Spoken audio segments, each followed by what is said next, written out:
নারীরা অভাব নিয়ে বাঁচতে পারে কিন্তু অবহেলা নিয়ে বাঁচতে পারে না। অভাব নিয়ে সংসার করতে পারে, স্বামীর কাছে টাকা পয়সা নাই, স্বামী তাকে যত্ন করে ভালোবাসে, এই ভালোবাসা নিয়ে থাকতে পারে, কিন্তু যেখানে তাকে অবহেলা করা হয় সেখানে সে থাকতে পারে না, তার থাকতে অনেক কষ্ট হয়। অনেক নারীরা এমন আছে শ্বশুর বাড়ি যাওয়ার পরে শ্বশুর বাড়ির নির্যাতন সহ্য করতে পারে না।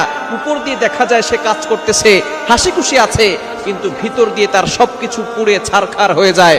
সুতরাং এই মানুষের অশান্তির কারণ কখনো হবেন না। অনেক স্বামী আছে তার স্ত্রীকে সুখ দিতে পারে না, স্ত্রীর সাথে সুন্দর করে কথা বলে না, তার সাথে একটু হাসি দিয়ে কথা বলে না, স্ত্রীর মনে অনেক কষ্ট বোঝা হয়ে গিয়েছে, এই মানসিক চিন্তায় আস্তে আস্তে সে অসুস্থ হয়ে পড়তেছে, এটা স্বামীদের খেয়াল নাই। সুতরাং নারীরা অভাবে কখনো কান্না করে না, তারা অবহেলায় যখন থাকে তখনই তারা কান্না করে এবং সেখানে তারা সুখে থাকতে পারে না। এ বিষয়ে প্রতিটি পুরুষের দায়িত্ব হচ্ছে তাদের